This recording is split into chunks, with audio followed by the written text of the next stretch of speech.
Many people heard about the possible Andes virus case on a cruise ship and immediately felt concerned. And that reaction is completely understandable.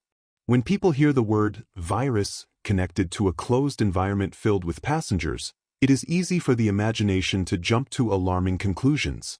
But today I want to help you understand the situation calmly, learn what health experts are actually saying, and most importantly, discover practical steps that may help reduce risks without falling into unnecessary fear. In recent days, important information emerged regarding the case being investigated on this cruise ship. Preliminary analyses point toward the Andes virus, a rare variant within the hantavirus family. This virus has been studied for years by researchers and public health authorities because of certain unusual characteristics observed in specific situations. That said, this is where clarity and calm become extremely important. Based on the information currently available, experts are not describing this as a virus that spreads casually during normal daily activities. According to the data studied so far, specialists mainly focus on situations involving close and prolonged contact over several days, especially in enclosed environments with continuous interaction. And that is precisely why cruise ships attract so much public health attention. Think about how this type of travel works. Large numbers of people sharing elevators, dining areas, hallways, activities, and cabins for days at a time. Whenever a possible infectious case appears in an environment like this, health authorities typically strengthen preventive protocols and monitoring procedures. Today I want to explain something even more important. I want to help you understand how some symptoms associated with this virus may appear, which warning signs experts recommend paying attention to, and what precautions are commonly advised for travelers planning to visit southern Argentina or Chile, regions where hantavirus-related cases have historically been reported. I'm Dr. Gabriel Mena, and over the years I've seen how misinformation and excessive fear can deeply affect people. I remember an older patient who arrived extremely anxious after hearing alarming news stories about infectious diseases. He could barely sleep because he believed he had something very serious. After a proper medical evaluation, we discovered his condition was far less concerning than he had imagined. That experience confirmed something very important to me. Understanding medical information correctly helps people make better decisions and live with greater peace of mind. And that is exactly what I want to help you do today. In some cases, Andes virus may begin with general symptoms that resemble a strong flu or severe physical exhaustion. Some people experience fever, fatigue, muscle aches, and an overall sense of weakness during the early days. One of the challenges is that these symptoms can easily be confused with common infections. Respiratory symptoms do not always appear immediately, which is why many people may not initially connect the illness to a possible exposure history. As days go by, some patients may develop more significant respiratory symptoms.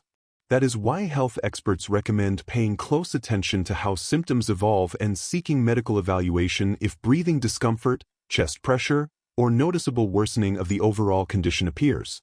Stay with me until the end of this video because there is still an important part to understand. Why this virus is studied so carefully within the hantavirus family and which preventive recommendations matter most if you are planning to travel soon. One of the most common mistakes is believing that if you can still continue your daily routine, there is no reason to seek medical advice.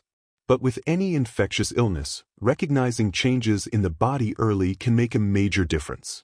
After the initial symptoms, some people may notice persistent coughing, unusual tiredness while breathing, or difficulty performing normal physical activities. These are signs that deserve medical attention, especially if there is a recent travel history or exposure in areas under health surveillance. What happens inside the body can affect respiratory function in certain cases. That is why early medical follow-up is so important. At this time, there is no specific antiviral medication designed exclusively for Andes virus, but supportive medical care and proper clinical monitoring can help doctors manage patients appropriately.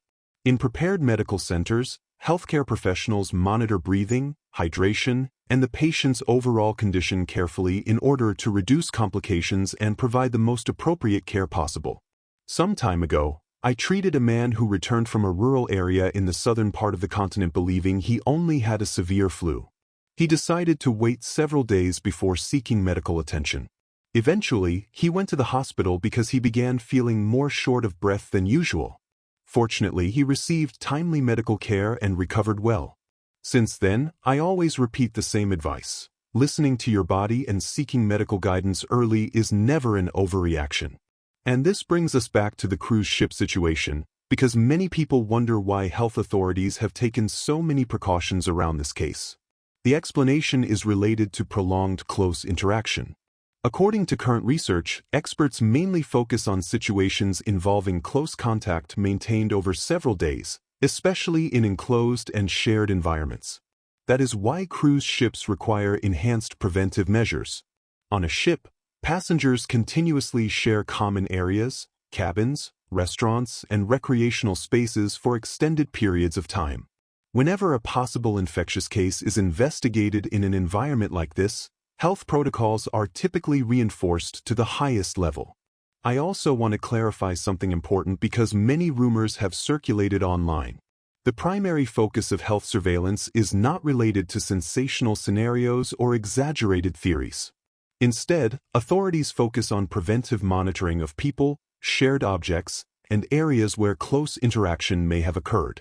The main goal of public health officials is to act carefully, reduce risks, and maintain responsible monitoring while investigations continue. And there is still something essential to discuss for people planning to travel to southern Argentina or Chile, especially certain rural areas of Patagonia. Many people believe the main risk associated with hantavirus would come from a rodent bite, but specialists often emphasize a different concern. The most studied risk involves enclosed environments where biological remains from rodents may have stayed for long periods of time. When these materials dry out, tiny particles may mix with dust in the environment. That is why experts recommend avoiding activities that stir up dust aggressively in places that have remained closed for long periods, such as remote cabins or storage buildings. Preventive recommendations are usually simple and practical. Ventilate spaces thoroughly before entering, dampen surfaces before cleaning, and avoid dry sweeping in potentially contaminated environments. Another important detail is that symptoms do not always appear immediately. In some cases, it may take several days or even weeks before noticeable symptoms develop. That is why specialists often recommend something very simple but extremely useful. If you recently traveled to certain rural areas and later develop severe flu-like symptoms, mention your travel history during your medical evaluation. That context can greatly help healthcare professionals guide the assessment more accurately. I remember a patient I treated after a family trip to the southern region of the continent. During our conversation, she mentioned spending several days in an old cabin located in a rural area. That small detail helped guide the medical evaluation quickly and allowed for more appropriate follow-up care. And I want to emphasize something important. Based on the information currently available, experts are not describing this as a widespread mass transmission situation. Fear may be understandable, but excessive alarmism rarely helps people make good decisions. The most useful approach is understanding how this virus works, following preventive recommendations, and staying informed through responsible sources and healthcare professionals. I will continue following any important updates related to this cruise ship case, and if new relevant information becomes available, I will return to explain it clearly, calmly, and responsibly. And if this video helped you better understand the topic, I invite you to subscribe to the channel, turn on notifications, and share this information with family members or friends who may find it helpful. Every day we publish new videos about health, prevention, and wellness explained in a practical and easy-to-understand way. I would also love to hear from you in the comments. Let me know whether you were already familiar with these recommendations or if you have ever visited Patagonia. Sometimes sharing experiences helps other people feel calmer and better informed. And before I say goodbye, I want to invite you to thank God for life, for the opportunity to continue learning, and for having access to information that can help us take better care of our health and the people we love. Learning early and staying calm can make a meaningful difference. Here on Dr. Gabriel Mena's channel, we are truly happy to support you every day with information designed to help improve habits and protect your well-being. Tomorrow we will have a new video with practical health advice explained in a warm and simple way. I hope to see you here again soon. Take good care of yourself, and may you have a peaceful and healthy night.